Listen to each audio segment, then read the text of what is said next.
Welcome to the Owatonna Today Show, your community connection. I'm your host, Francy Hall, and today we are going to be visiting with Jessica Abrahams and Nikki Callahan talking about the Trick or Treat Trail. So we'll give you some highlights about that coming up.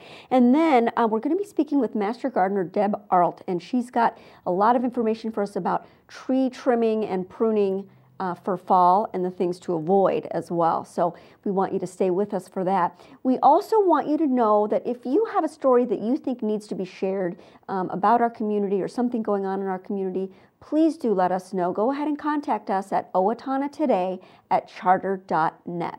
Stay with us after a word from our sponsors. We'll be right back with the Trick or Treat Trail.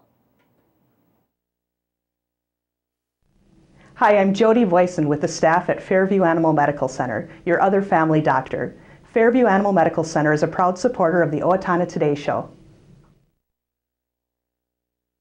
Hi, I'm Rick Smith, Golf Course Superintendent of the Brooktree Golf Course.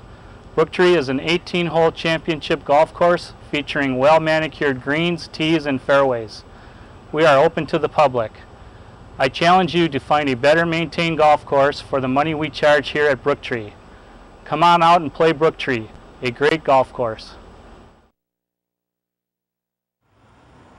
The Owatonna Foundation's mission is to support community progress, and the foundation has been doing just that since 1958 in the Owatonna community. By issuing over $11 million in grants, the Owatonna Foundation has helped organizations fulfill their goals in the areas of community, recreation, the arts, and education. Please consider a tax-deductible donation, a memorial, or possibly including the foundation in your estate planning so that together we can continue to make a positive, lasting impact in our community. Preserving the past, building the present, funding the future, that is what your Owatonna Foundation is all about. Welcome back. We are joined now by Jessica Abrahams and Nikki Callahan from the Owatonna Park and Rec Department, and we're talking about the Trick or Treat Trail. Mm-hmm. This sounds, I mean, there's a lot of really fun stuff. If I was a little kid, I would love to go to this. We were obviously talking about it just a minute ago. So, yeah, help us understand, first of all, Jessica? Yeah, with the Owatonna Park and Rec office, I'm administrative assistant there, and so just kind of doing a variety of different things there and helping with special events or even planning a couple a year. So. And this one is your kind of your baby. You coordinate this event, and you did it last year too, right? Yes, correct. Okay. And how about you, Nikki? Yep, I'm also administrative assistant there, work with a lot of the youth and adult programs, and also help with planning some special events and coordinating it. So last year the Trick or Treat Trail got quite large, and so we formed a committee this year with Jessica leading it, and we have some park board members helping out with it as well. So just a whole bunch of us coordinating it all together. And great. Well, right off the bat, let's tell people when it is, and then we'll get into what it is. But when is this Trick or Treat Trail happening? It'll be this Saturday, October 31st, from 2 to 4 p.m., and it'll be out at Mineral Springs Park. We'll kind of have the trail from Brooktree going to Mineral Springs, and then some activities in Mineral Springs, and then also, I should mention, after the event from 4 to 5, Brooktree will be offering a special price dinner. So. Okay, great. And different location than last year? Correct. Okay. And you said it, why is that? Well, there's a lot of attendance last year, and partly because it was such a nice day, and we're looking at the weather already for Saturday, and it looks like it should be nice, not quite as nice as last year, but we looked at a different location this year just due to the parking situation. We thought we'd have more parking available if we had it at Mineral Springs Park, and a few more activities this year too. So. Okay, well, let's get into the activities because there is a lot being offered at this Trick or Treat Trail.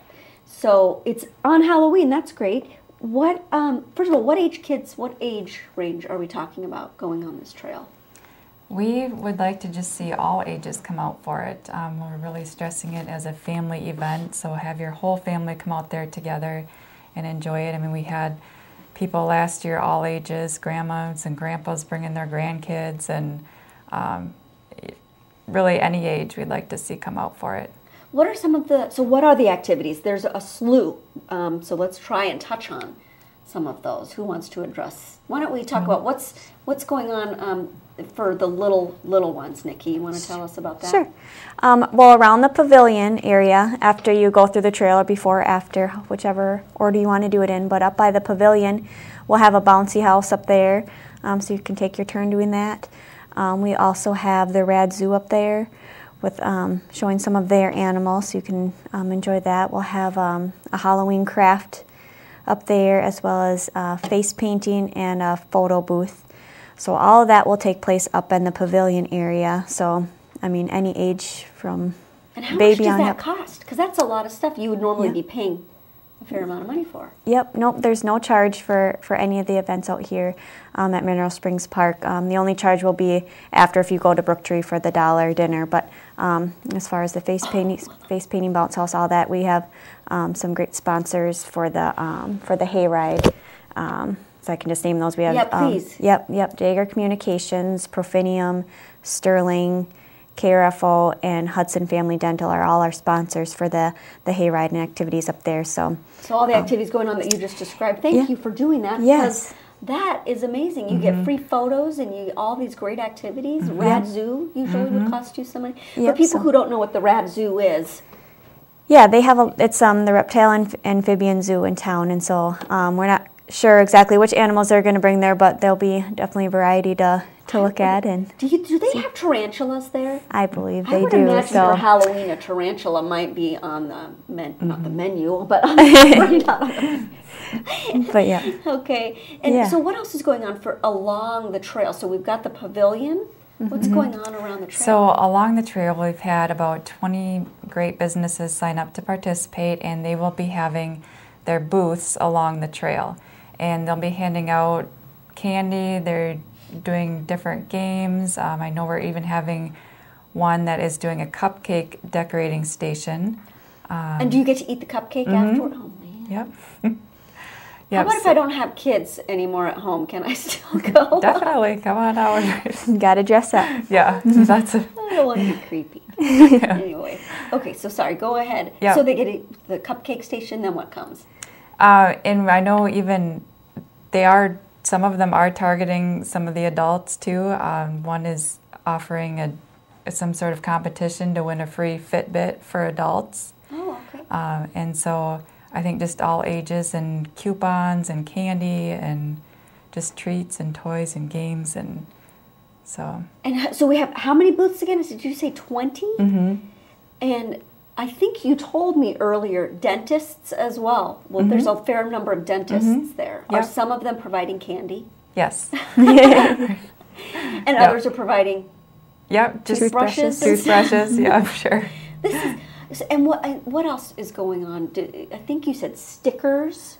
Stickers and tattoos and glow sticks and all kinds of treats for the kids. Much. And some tricks too.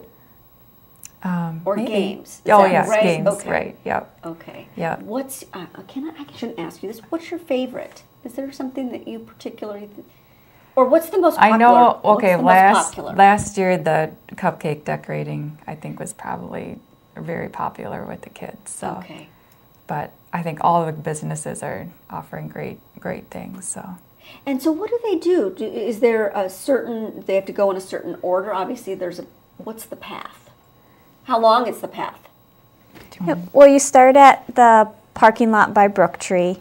That's just kind of the entrance into it because there's not really a better way to get to that. But if you start there, the way we have the booths scattered throughout the path, you don't have to necessarily go and visit each booth, if there's a long line, because I know there's a face painting one along there, or the games or the photo booth might be a little bit longer line, so you can jump around once you get going on the path and jump back and forth and go all the way through the trail. Or if the trail just seems pretty backed up, you can certainly start at the pavilion as well and hit one booth or 5 or all 20, So I would guesstimate if you're wanting to do every single thing and activity and booth along the trail, it might take you a good half hour, 45 minutes to do everything you want to do, or if you just want to hit up a few booths and or if you come quite at the end and they're, depending on the weather, if we run out of stuff, that kind of thing, might not get as much, but get there early. Yeah, yep. Or if you want to come, towards the end too, because then we have at Brooktree from 4 to 5, we'll be open showing a Halloween movie and having that dollar dinner, which is a hot dogs, chips, cookie, and pop. So we're kind of thinking with having that deal this year, it might spread some people out, so they might do the trail and then hit up the dinner, or, so it's however you want to do it. Plan your day. It's from 2 to 4 on the trail. Will be open. So. And you mentioned weather. What is the plan in case of rain? Yep. If it does rain, if there's quite a bit of rain, we'll have to kind of make that call. But we do have a backup plan to have it at the Owatonna Airport. So we'll move everything out there. We'll probably obviously cancel the hayride part of it, but see how much room they have, if we can fit the bounce house in there or not. But we plan to have all the activities out there at the airport if there is rain. So just make sure to check our Facebook and website to see if we've moved it. But we're crossing our fingers. Hopefully the weather looks great. So so only if it rains. What about if it snows? If it snows, I think we'll still go with it out Go at Mineral outside. Springs. Yeah, It's Minnesota. Yeah, exactly. Yes. It's Halloween in Minnesota, so and we're just really want to just get people out, out to the park, and if you go through the trail and have time, then stay and play at the park, and just to get people out and together as a family. It sounds so fun. If I had younger kids and I bring them, is there anything that is scary happening or? No, this year anyway, we're not planning anything scary. We're just trying to keep it a family-friendly event. I don't know, maybe in the future we might add a little part of a trail to entice older kids if they want to be scared, just to have a little scary part of a trail or something. Optional jag. Right, exactly. So nothing to worry about if we have small kids. There's nothing that's scary haunted house or people jumping out at you or anything like that. What about the movie? Do you know what the movie is going to be in the Brooktree? Nope, we just are going to have a variety of short films, probably 10, 15-minute segments, like a Charlie Brown type type thing. So yeah, just a really cartoon, Yeah. Yep. Okay. Yep. Okay. Well, let's remind everybody one more time here. What time? What day? Where? Halloween this Saturday, October 31st, 2 to 4 p.m. At Mineral Springs Park. So we hope to see you there. And it starts at Brooktree, maybe. Yes. Okay. Yep. Thank you so much for being here. Thanks for coordinating such fun stuff for our kids and for us to do. Thanks for having us. We appreciate it. Yes. All right, and thank you for being here. Do stay with us because coming up after our sponsors, message from our sponsors, we're going to be talking about fall tree care. You won't want to miss it. Hi, I'm Mike Bath, General Manager of the Napa Distribution Center and 2015 Corporate Campaign Leader for United Way of Steele County. Every dollar donated during this year's United Way campaign is an investment in the future of our county.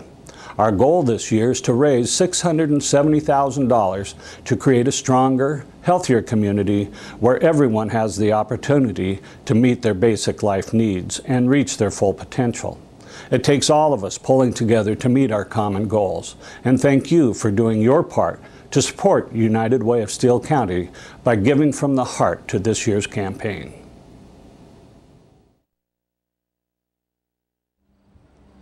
Hi, my name is Dave Efforts with TPS Insurance. We're here to handle all your insurance needs. We are a very proud supporter of the Owatonna Today Show. I didn't just want another job, I wanted a career, so I expressed myself. I was new to town and I didn't know where to turn for a job, so I decided to express myself. I decided to express myself, and they helped find the right career for me. Express Employment Professionals is in contact with thousands of companies in need of quality employees. Come in now and get the job you deserve. Express yourself today.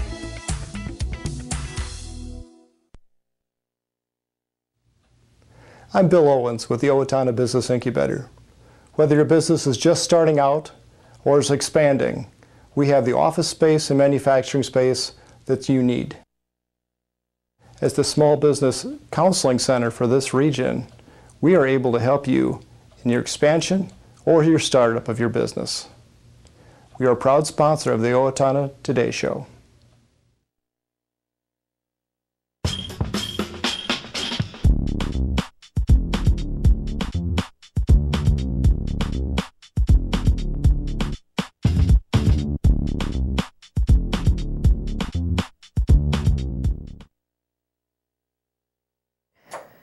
Welcome back. We are joined by Deb Arlt, who is a master gardener, and you've got some other impressive kind of credentials behind you. Hi there, Deb.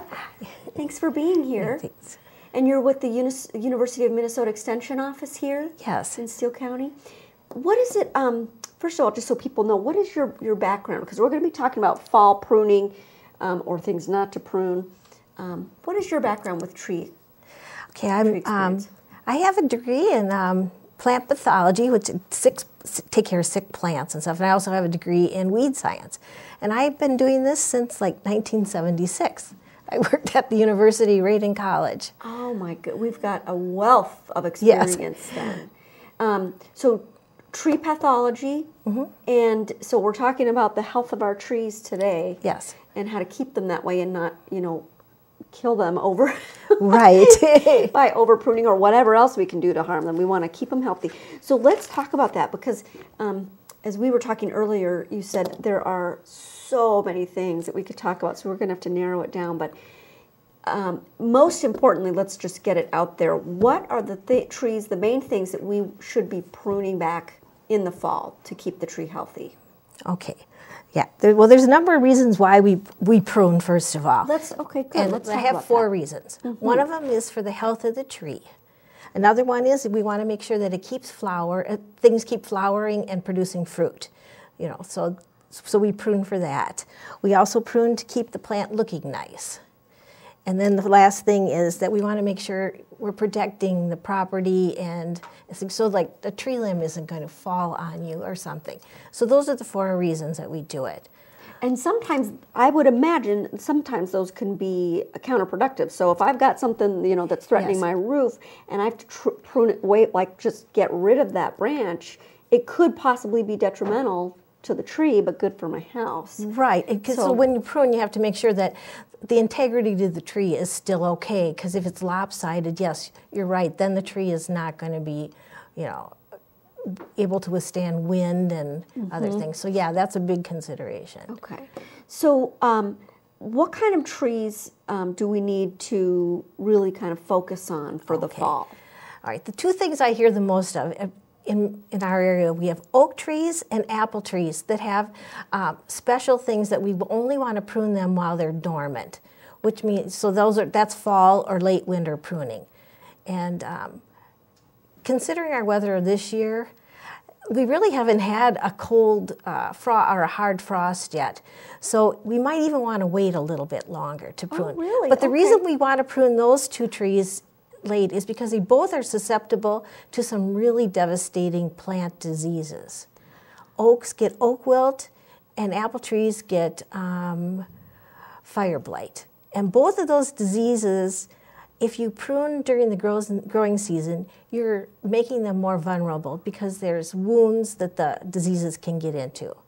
That makes perfect sense. Right. If I cut off right. I mean, not that I'm going to cut my finger off, but if we cut something off, then yes, we can introduce other things into that space. So we want to wait until there's no more insects or the disease is no longer around. So in the winter, in the late fall, would be the time to prune for those 2 type of problems. So we could prune those in winter, yes, if we wanted and to. Actually, winter would be even better. But in pruning in winter, it maybe isn't so much fun in Minnesota. No, that's the problem. Right, and then you also have to make sure you know which branches you want to prune. So it would have been nice to have maybe marked the branches, because once the leaves fall off, it's not as easy to remember. And what do the leaves tell us? If the leaves are, sparse, is there a problem? I mean, how does that oak wilt, if you ever had any questions, they can always be sure and call me, and I'd be glad to come out and help make sure that we know that it is oak wilt. Oak wilt causes the leaves on the very tips of the branches to turn kind of a bronzy brown. And a lot of times they don't fall off. Okay, so, and now you said they can call you, so we'll have your contact information. Please, because I'm always there. Yeah, I take about 400 to 500 calls a year, so. And is there a cost to having you come out? No, especially if you live in town, it's much easier for me, to get here in out Owatonna. there. Yes. So that's amazing. So an expert that will come out and doesn't charge us money, it can help. Yeah. Wow. Your phone number, I think, is on the screen. Right. What is your phone number? 444-7687. 7687. That's my direct line. And I have to say that I'm very part-time, so please leave a message, and I will get back to you. Okay, so you're not there, 8 hours a day. I am not. Maybe 1 hour a day. 1 hour a day. Okay. So, yeah. Okay, and sometimes you're out and about doing things out in but I really will get back to you. Okay. Yes, you will, because you did with us. Yes. I can vouch for that. What else do we want to know? There's so much about pruning, and I don't know anything. So help me out here. What else do you think is really important to every know? single plant has their own little thing. So yeah, you have to kind of know what the plant's needs are. Now, if there's certain trees and shrubs that flower in the spring, of course, and now you're not going to want to prune them in the fall. Because if you prune them in the fall, you will be removing the flower buds for next year. How does that work? So after it flowers this season, I've got a lilac tree and it flowers early. When do I prune it? Okay, the lilac is probably the most common one that people forget about or don't know about. The lilac will, as soon as it's done blooming, make buds for next year. So it's all ready to go for next year already. So if you prune it right now, people will call me in the spring saying my lilac's not blooming. Why not? It's because you pruned it in the fall and you cut off all the buds. Okay, so you're saying that what can we see the buds better in the app right You after? really don't see them very well. It's not easy to see them. You'd have to really look. But there's a list of there's a bunch of different, anything that blooms early will probably set flower buds early. Now that's going to be like your azaleas, flowering plums, your currants, forsythia, the really pretty forsythia that has the yellow flowers early in the spring, that one also. So magnolias, some people have magnolias. We have some that are, anything that will flower really, really early, the early flowering ones, like lilac's one of our first flowering plants. Don't prune those in the fall. No. That's what we're saying, right? Right. Don't now the prune ones those in that, the there's fall. some that bloom later or bloom on new growth, like your clematis and shrub roses. Those you're going to probably want to prune in the spring. Okay. You prune back to the new wood. Okay. However, there are now, they make things more complicated. We have 3 kinds of clematis now, some that bloom on new wood, old wood, and on both. So you really need to know your plant. How did that happen? Is it our own engineering of plants? Yeah, and then that's what we've done too. Now that we have that, some really pretty hydrangeas that we never used to be able to grow before. Here in Minnesota. The same thing is with those. The reason we never used to be able to get them to flower here is because they used to only bloom on old wood or new wood, and we would never get the buds to make it through the winter. Okay, I see. What are the most hardy trees and plants for the winter? I mean, there's some plants that actually require a really hard frost, don't they? How does that work? Well, we have a lot of different things now. The University of Minnesota has been developing a lot of plants for us. And we can grow a lot of things here now that we never used to be able to, like grapes. We have a whole variety. Like I said, the hydrangeas and the grapes. We have azaleas that are made just for Minnesota now, too. Okay. Are there any flowers? So first of all, so it's fall now. We don't want to prune anything that was blooming early bloomed early in the spring. Right. What are some of the other things that we need to worry about in terms of plant care and tree care? All right, I know some people like to prune their evergreens too, and I want to make sure that people know that the ones like the spruce and the firs, they grow continuously, so you don't want to prune those now either. The pines, the candles that come out are the only new growth for the year, so you only want to prune them just after before the candle is mature. So those you want to do in the spring also, if you decided you needed to prune. What's a candle? The candle is the new growth that will be on the edge of the very tip. I'm sure you've seen those. Yes, you could see the difference in the color. Right. The evergreen shrubs that we have, the arborvitaes and the yews and things, you'll probably also want to prune those in the summer. Okay. So for right now, so I didn't know that. So spruce, they grow year round, which makes sense. Then you don't cut them in the winter because then again you're exposing them during a. Okay. And they're going to dry out because they do continue to lose water during the winter. Okay. Yeah. All right. Well, and then there's a whole section on fruits, you know, which we can't get into yes. now. Oh, we're gonna have you back for the spring. Yes. Thank you very much, Yes. Deb. I appreciate your being here. So hopefully somebody, at least they know that this is a great resource, free resource in the community to call Deb if you have questions about what to prune or not to prune. Thank you very much for joining us. Come back and we'll be right back with our community announcements. Hi, Warren Abraham, Abraham Consulting Technologies, your one-stop technology shop. We support the Owatonna Today Show. Owatonna Public Utilities, real people, real reliable, real progress. Making life a little easier day after day, taking pride in our community, listening to what you say, a voice you can talk to. We're growing with you.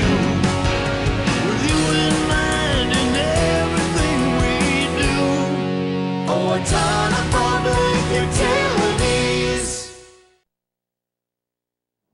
Welcome back. Here are the community announcements. The second annual Trick or Treat Trail, we just had them on earlier, is this Saturday, Halloween, from 2 to 4. It is starting at the Brooktree Golf Course parking lot, and it goes through Mineral Springs Park. There's a lot of fun and exciting things to do there. We hope that you will take advantage of that free program. Riverbend Nature Center is hosting Minnesota Master Naturals course on big woods and big rivers beginning on November 2nd at 4 p.m.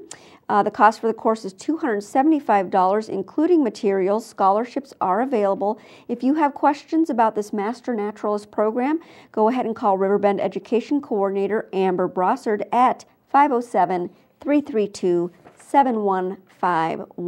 The Steele County Historical Society is pleased to announce children's programming for Thursday, November 5th at 9 a.m. and at 6:30 p.m. The topic of the day is Clothes from Winters Long Ago. Oh, that sounds fun. The History Detectives program is for preschool-age children and will meet at 9. The Time Travelers program is for kids in kindergarten through 6th grade, and their program is at 6:30.